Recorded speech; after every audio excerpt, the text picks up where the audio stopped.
মহাদেবকে স্বামী হিসেবে পেতে যখন মা পার্বতী কঠোর তপস্যা করছিলেন, তখন মহাদেব নিজেই নন্দীজিকে সঙ্গে নিয়ে এসেছিলেন মা পার্বতীকে পরীক্ষা করার জন্য। তখন নন্দীজি একটা আহত পাখির রূপ ধারণ করে মা পার্বতীর সামনে পড়ল। মা পার্বতী সেই আহত পাখিকে হাতে তুলে নিলেন।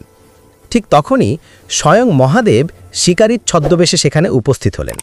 শিকারীর আকারে মহাদেব বললেন, হে দেবী, আমাকে এই পাখিটা দাও, এটা আমার শিকার। তখন মা পার্বতী বললেন, না, আমি তোমাকে এই পাখিটা দিতে পারবো না, কারণ এটা আমাকে কিছু মনে করিয়ে দেয়।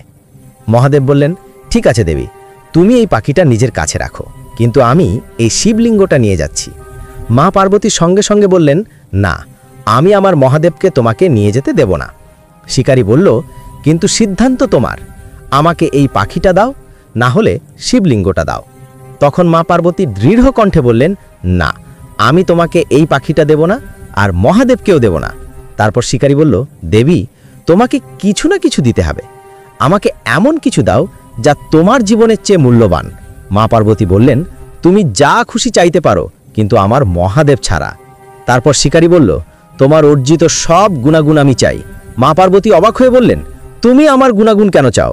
শিকারী বলল, কারণ আমি শিকারী, অনেক জীবকে মেরেছি, পাপের বোঝা আমার মাথায়, আর যদি তোমার গুণাগুণ আমার কাছে আসে, আমার পাপ আর গুণাগুণ সমান হয়ে যাবে, তারপর মৃত্যুর পর স্বর্গে যাব।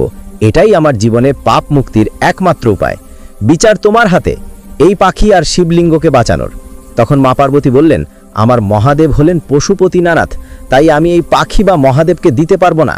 তাই আমি হিমালয়ের কন্যা পার্বতী আমার প্রভুকে সাক্ষী রেখে বলছি, আজ আমি তোমাকে আমার সমস্ত তপস্যার বলিদানের ফল দিচ্ছি।